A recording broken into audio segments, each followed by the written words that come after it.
Today I will start geography section. ठीक है, part 1 इस चैप्टर का, चैप्टर नंबर 4 हम ले रहे हैं। ठीक है, एग्रीकल्चर। ओके, तो आज हम एग्रीकल्चर के बारे में पढ़ेंगे। आप लोग भी पढ़ते हो, आपके स्टार्टिंग से पढ़ रहे हैं एग्रीकल्चर, किस किस तरीके के जो है टाइप्स पढ़ते आए हैं आप 7th और 8th क्लास में। उसके बाद 9th में भी पढ़ा आपने फार्मिंग मेथड्स। ठीक है, कैसे नए आप मेथड्स यूटिलाइज करते हैं, जैसे पालनपुर, और इसमें आपने 9th क्लास में आप पढ़ के आए हो। ठीक है, नेक्स्ट हम इस चैप्टर में एग्रीकल्चर में आपके स्टार्टिंग करते हैं आज से कि 2/3 जो पॉपुलेशन है आपकी वो एग्रीकल्चर में या प्राइमरी एक्टिविटीज़ में इन्वॉल्व होती है। ठीक है, इंडिया का मोस्टली जो है 2/3 पॉपुलेशन जो आपकी वो एग्रीकल्चर, जिसको हम कौन सी सेक्टर की एक्टिविटी मानते हैं, प्राइमरी सेक्टर। ठीक है, तो प्राइमरी सेक्टर की एक्टिविटी में हम एंगेज रहते हैं, और ये जो है आपका बेसिस है आपका हर सब चीज़ों के। ठीक है, प्राइमरी, फिर सेकेंडरी, फिर टर्शरी, ये सब चीज़ें आप जो है उसमें पढ़ के आए हो 9th क्लास में, और 10th क्लास में भी आपकी ये सेक्टर्स जो है इकोनॉमी के उसमें आप पढ़ेंगे। ठीक है, उसके बाद आते हैं हम टाइप्स ऑफ फार्मिंग पे, जिसमें आपके change according physical environment, technology and social cultural activities. आपके जो फार्मिंग मेथड्स है, ये टाइप्स जो है फार्मिंग के, वो आपके फिजिकल एनवायरनमेंट के और टेक्नोलॉजी और आपके जो कल्चरल एक्टिविटीज़ हैं उनके अकॉर्डिंग, टाइम के अकॉर्डिंग चेंज होती रहती हैं। पहले जो था स्टार्टिंग में आपने देखा होगा, अर्ली मैन के पास भी इतने जो इक्विपमेंट्स नहीं थे, टेक्नोलॉजी नहीं थी, लेकिन फिर भी उसने ये एग्रीकल्चर जो स्टार्ट कर दिया था। ठीक है, धीरे धीरे हम लोग डेवलप होते हैं, उसके बाद हमारे जो सोशल कल्चरल एक्टिविटीज़ और फिजिकल एनवायरनमेंट और टेक्नोलॉजी के द्वारा हम लोग ने नए इनपुट्स हमने यूटिलाइज करे, और हमारा जो एग्रीकल्चर फील्ड है उसको हमने टेक्नोलॉजीज़ वगैरह यूज़ करके हम आगे बढ़ने लगे, ताकि हमारे को और प्रोडक्शन मिल जाए। ठीक है, नेक्स्ट हम पढ़ेंगे आपके फर्स्ट जो है आपके primitive subsistence farming. Types of farming की हम बात कर रहे हैं, पहला उसमें से है प्रिमिटिव सब्सिस्टेंस फार्मिंग। ठीक है, इसके बारे में हम पढ़ेंगे, तो इसको जो है हम अलग अलग नाम से भी जानते हैं। पहला जैसे हम देखें तो बेवार और दैया जो है हम एमपी में बोलते हैं, तो मिल्पा मैक्सिको और सेंट्रल अमेरिका में इसको हम बोलते हैं। तो ये आपके व्यवहार से रिलेटेड जो है आपके क्वेश्चंस आते हैं एग्जाम में, किसको किस नाम से जाना जाता है। जैसे हमारे यहाँ पे झूमिंग भी बोलते हैं, तो हम देखेंगे आगे। ठीक है, इसमें क्या होता है, प्रिमिटिव सब्सिस्टेंस फार्मिंग या स्लैश एंड बर्न भी हम लोग बोलते हैं। Clear a patch of land, produce for family and shift to other places. वो एक जगह को साफ कर करके, वो जला करके, फिर उस पर रख करके, उसके बाद वो वहाँ पर फसल उगा लेते हैं। उसके बाद जब वो फसल कट जाती है, वो यूटिलाइज कर लेते हैं, केवल अपनी फैमिली के लिए यूटिलाइज करते हैं। ये लोग इतने ही वो प्रोड्यूस करते हैं, ख़त्म होने के बाद वो शिफ्ट हो जाते हैं दूसरी जगह पे। ठीक है, तो इससे क्या होता है, आपकी सॉइल फर्टिलिटी जो है वो डिक्रीज़ हो जाती है। जो उपजाऊ होता है आपकी मिट्टी में, आपकी सॉइल में, दैट डिक्रीज। ठीक है, यानी सॉइल फर्टिलिटी जो है वो आपकी डिक्रीज हो जाती है, कम हो जाती है। इसको आप अलग अलग नाम से जानते हैं, जैसे मैंने आपको अभी बताया। उसके बाद झूमिंग भी आप बोलते हैं नॉर्थ ईस्ट एरिया में। ठीक है, जैसे आपके नॉर्थ ईस्ट एरिया में देखें तो असम और इधर मेघालय और इस साइड में जो है इनको नाम से जाना जाता है। Small patches of land with primitive tools depends upon monsoon, natural fertility of soil depends upon environmental conditions. ये आपके मॉनसून के ऊपर डिपेंड करता है, फर्टिलिटी कैसी है उसके नेचर पर डिपेंड करता है सॉइल की, और एनवायरनमेंट की जो कंडीशंस है उसके अकॉर्डिंग ही वो करते हैं। नया कोई आपके टेक्नोलॉजी यूटिलाइज नहीं करते। जो प्रिमिटिव जो टूल्स होते हैं वो आपके जैसे वो वगैरह वही वो डिग कर करके वो जो है ऐसे ही वो एग्रीकल्चर किए जाते हैं। ठीक है, allows nature to replenish the fertility of soil through natural processes. Land productivity is low, doesn't use fertilizers or modern inputs. अभी मैंने बताया प्रिमिटिव टूल्स यूटिलाइज करते हैं, तो मॉडर्न इनपुट्स तो ऑटोमेटिकली आप यूज़ नहीं कर रहे हैं, ना ही वो फर्टिलाइजर्स यूटिलाइज करते हैं, और प्रोडक्टिविटी लो है, क्योंकि हम सिर्फ हमारे फैमिली के लिए प्रोडक्ट्स जो है वो उपजाऊ कर बना रहे हैं, हम लोग उसी को ही उगा रहे हैं केवल फैमिली के लिए।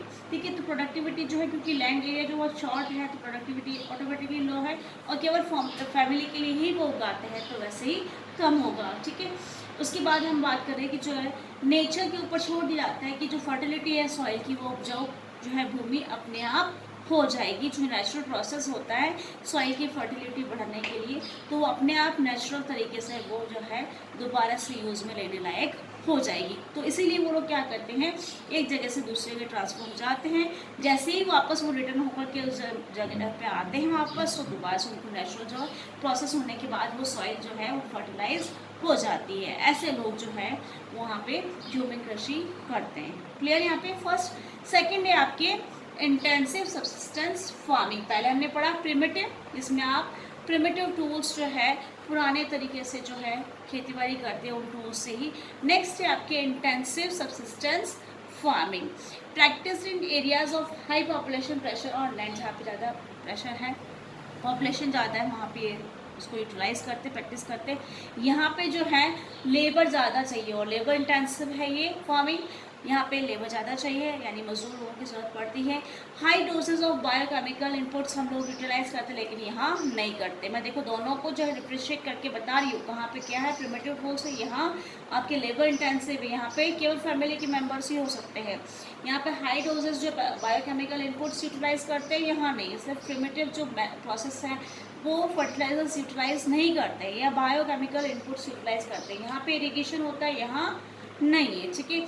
For high production much pressure on agriculture land, क्योंकि जो एग्रीकल्चर लैंड है इतने सारे इक्विपमेंट्स वगैरह नए जो मेजरमेंट जो चल रहे हैं, आपके जो चेंजेस लेते हैं टेक्नोलॉजी की वजह से, तो आपके प्रोडक्शन जो हाई हो जाता है उसको प्राप्त करने के लिए, हाई प्रोडक्शन लेने के लिए वो लोग इरिगेशन भी करवाते हैं यानी सिंचाई की व्यवस्था भी करवाते हैं। उसके अलावा यहाँ पे आपकी इस एग्रीकल्चर लैंड के ऊपर बहुत ज़्यादा जो है प्रेशर होता है, ताकि वो ज़्यादा से ज़्यादा प्रोडक्शन चाहते हैं। इस वजह से आपके एग्रीकल्चर लैंड पे जो है बहुत ज़्यादा प्रेशर है। क्लियर, ये हो गया प्रिमिटिव और दूसरा हो गया आपका इंटेंसिव सब्सिस्टेंस फार्मिंग।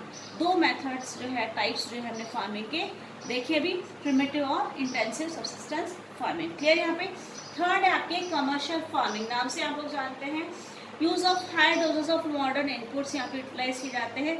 इसका पर्पस न केवल आपकी फैमिली के लिए बल्कि आपका कुछ व्यापार करने के उद्देश्य से जो है आप प्रोडक्शन करते हैं ऐसी फसलों को। उसमें क्या होता है, हाई वैरायटी जो है यील्डिंग, जो उच्च स्तर जो आपके सीड्स की होती हैं वो यूटिलाइज करते हैं। हाई यील्डिंग वैरायटी सीड्स आप यूटिलाइज करते हैं, केमिकल फर्टिलाइजर्स यूटिलाइज करते हैं, इंसेक्टिसाइड्स पेस्टिसाइड्स जो है यूटिलाइज करते हैं, ताकि आपकी प्रोडक्टिविटी जो है प्रोडक्शन ज़्यादा हो। ठीक है। नेक्स्ट आपके it varies from one region to another, ये जो है आपके एक रीज़न से दूसरे रीज़न में जो है डिफरेंस इसमें रहता है। जैसे अगर हम देखें तो राइस जो है कमर्शियल क्रॉप है हरियाणा और पंजाब की, लेकिन but in Orissa it's subsistence crop, लेकिन ये उड़ीसा सब्सिस्टेंस क्रॉप हो सकती है। ठीक है। तो यानी कहीं पे कम कहीं पे ज़्यादा वेरिएशंस आपको देखने को मिलेंगे, कहीं पे ये कमर्शियल क्रॉप होगी तो दूसरी तरफ भी सब्सिस्टेंस क्रॉप में जाएगी। समझ में आया है तक? ये हो गया आपका कमर्शियल फार्मिंग। उसी का ही कमर्शियल फार्मिंग का ही एक पार्ट जो है हम पढ़ते हैं प्लांटेशन क्रॉप्स। जो प्लांट्स है उसमें आपके वो भी आपका कमर्शियल टाइप ऑफ फार्मिंग का ही एक रूप है। उसमें इंटरफेस होता है एग्रीकल्चर और इंडस्ट्रीज़ का, ताकि इससे लिंक हो जाए, वो आगे मार्केट प्लेस तक पहुँचे और इसका प्रोडक्शन भी कमर्शियल टाइप ऑफ फार्मिंग की तरह ही होता है व्यापार करने के लिए। जैसे सिंगल क्रॉप जो है लार्ज एरिया पे है, जैसे आपके टी कॉफ़ी वगैरह उगाई जाती है। ठीक है।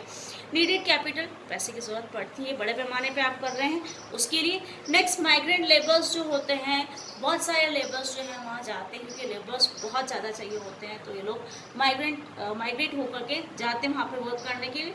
All the produce is used as raw material in industries. उसके अलावा कुछ जो रॉ मटेरियल है इंडस्ट्रीज़ के लिए भी काम में होता है, तो वो सारा रॉ मटेरियल भी ये लोग जो है प्रोड्यूस करते हैं ताकि ये इंडस्ट्रीज़ तक पहुंच जाए, यानी रॉ मटेरियल को भी वो लोग जो है आगे आपके इंडस्ट्रीज़ तक पहुंचाते हैं। तो ये प्लांटेशन क्रॉप्स जो है वो आपके उगाई जाती है ताकि ये रॉ मटेरियल तैयार हो जाए जो इंडस्ट्रीज़ को चाहिए। जैसे आपके टी कॉफ़ी वगैरह है, रबर है, शुगर कैन, ये सब जो है आपके एज अ रॉ मटेरियल, जैसे रबर है, ये सब चीज़ें इंडस्ट्रीज़ को जो है दी जाते हैं एज अ रॉ मटेरियल। जैसे आपके टी असम में, कॉफ़ी आपके नॉर्थ बंगाल कर्नाटका के लिए हाँ फेमस है, तो ये एग्जाम्स में आपको लोकेट करने के लिए आ सकते हैं। क्लियर मैप में। नेक्स्ट आपके ट्रांसपोर्टेशन, क्योंकि आपने प्लांटेशन क्रॉप्स को प्रोडक्शन ज़्यादा हुआ है तो उसके लिए आपको ट्रांसपोर्टेशन की ज़रूरत पड़ेगी, कम्युनिकेशन नेटवर्क की ज़रूरत पड़ती है जो कि कनेक्ट करता है आपको मार्केट तक। ठीक है। For development of it, plantation crops जो है वो आपको मार्केट प्लेस तक इस इंडस्ट्रीज़ को सब चीज़ें देने के लिए इसमें डेवलपमेंट होना ज़रूरी है, तभी वो मार्केट प्लेस तक ट्रांसपोर्टेशन वगैरह कम्युनिकेशन से आपके मार्केट प्लेस में ये प्लांटेशन क्रॉप्स पहुंच पाएगी। तो ये है कि आपके एग्रीकल्चर इंडस्ट्रीज़ में सब इंटरकनेक्टेड है, एक दूसरे पर निर्भर है। तो हमने देखा अभी फर्स्ट आपके primitive subsistence farming, second intensive, then commercial farming, then plantation crops. इसी का ही एक पोर्शन, उसी के रूप में हम प्लांटेशन क्रॉप्स उगाते हैं। तो first, second, third and fourth. Next है आपके क्रॉपिंग पैटर्न। ठीक है, ये तो हमने पढ़ लिया।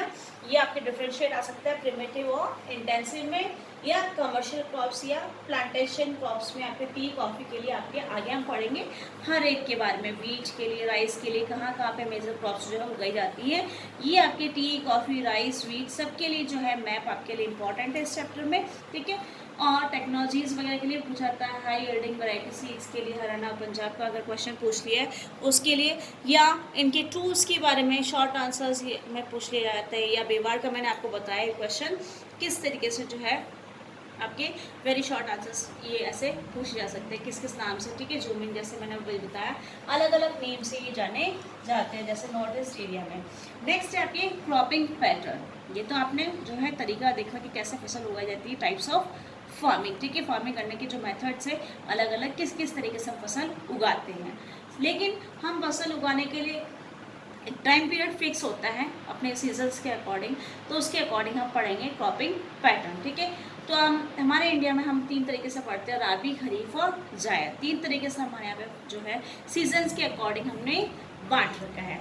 जैसे पहला हम राबी का पढ़ें तो वो आपके विंटर फ्रॉम अक्टूबर टू दिसंबर तक जो है आप उगाते हैं और हार्वेस्ट कर लेते हैं आप समर्स में अप्रैल टू जून में, मतलब उगा रहे हैं अक्टूबर दिसंबर में आपने लगाई है, तो अभी जैसे आपके अप्रैल और जून तक जो इसको काट लिया जाएगा। नेक्स्ट आपके जैसे आप लोग देखते हैं वीट वगैरह हम लोग मार्च अप्रैल तक स्टार्टिंग कर लेते हैं, तो जैसे आपने देखा होगा आपके भी यूरो में उसी तरीके से जो है हम लोग जो अक्टूबर वगैरह दिसंबर में देखा होगा, उसके बाद हम अप्रैल में ये सब चीज़ें देखते हैं जो कट करके हमारे जो गेहूँ वगैरह वीट वगैरह जो आ जाते हैं अप्रैल जून तक। ठीक है, नेक्स्ट है खरीफ, जो कि रोम होती जैसे आपके मानसून जो है स्टार्ट हो जाता है, onset of monsoon and harvested in September and October. आपने देखा होगा आपकी जैसे मानसून स्टार्ट होता है तब उगा दिया जाता है और वो कटाई होती है सितंबर टू अक्टूबर तक। जैसे आप सर्दियों की जो फसलें खाते हैं तो वो सब चीज़ें आपको इस समय मिल जाती है। इन दोनों के बीच में जो है इन बिटवीन राबी एंड खरीफ एक शॉर्ट टाइम पीरियड होता है, short season during summer months. गर्मियों के महीनों के टाइम पीरियड में एक शॉर्ट सीज़न आता है जो आपके मंथ जो है वो कहलाता है जायद सीज़न। ठीक है, ये इन दोनों के बीच के में टाइम पीरियड में ही आता है। ठीक है, लाइक वाटरमेलन जैसे अभी आप लोगों को मिलता है। ठीक है, मस्कमेलन, वेजिटेबल्स, फॉडर क्रॉप्स जो होती हैं, चारा वगैरह जो जानवरों के लिए चाहिए होता है, उसके बारे में भी हमको इसमें ही आपके इस समय आपके वैसे और भी मिल जाती है और टाइम पीरियड में, तो मोस्टली यही चीज़ें इस टाइम पीरियड में हम लोग उगाते हैं। वेजिटेबल्स तो आपको मिलती हैं हर एक सीजन्स के अकॉर्डिंग। ठीक है, तो ये हो गया आपके क्रॉपिंग पैटर्न। हम अपने टाइम पीरियड में हमने अपने जो सीजन्स हैं उसके अकॉर्डिंग हम जो है उन फसलों को उगाते हैं और उसी टाइम पीरियड के अकॉर्डिंग हम काट लेते हैं और फिर दूसरी फसलों को उगाते हैं, उसके बाद हम लोग उसको काट लेते हैं। तो आज हमने पढ़ा टाइप्स ऑफ फार्मिंग। फर्स्ट है प्रिमिटिव सब्सिस्टेंस फार्मिंग, जिसमें आप यूटिलाइज करते हो ओनली प्रिमिटिव टूल्स। ठीक है, कोई आप पेस्टिसाइड्स वगैरह जो है वो यूटिलाइज नहीं करती हो, केवल आपकी फैमिली के यूटिलाइज के लिए अलग अलग नाम से जाना जाता है, जैसे जूमिंग है, ठीक है, स्लैश एंड बर्न है। प्रिमिटिव सब्सिस्टेंस फार्मिंग के अलग अलग नाम आपको दे रखे हैं। उसी तरीके से दूसरा जो आपके एक लेबर इंटेंसिव, यहाँ पे लेबर से ज़रूरत होती है, हाई जो है आपके डोजेस है बायोकेमिकल्स के इनपुट्स यूटिलाइज करते हैं आप। इरिगेशन ज़रूरी है यहाँ पे क्योंकि बड़े पैमाने पे आपके हाई प्रोडक्शन ज़रूरत होती है।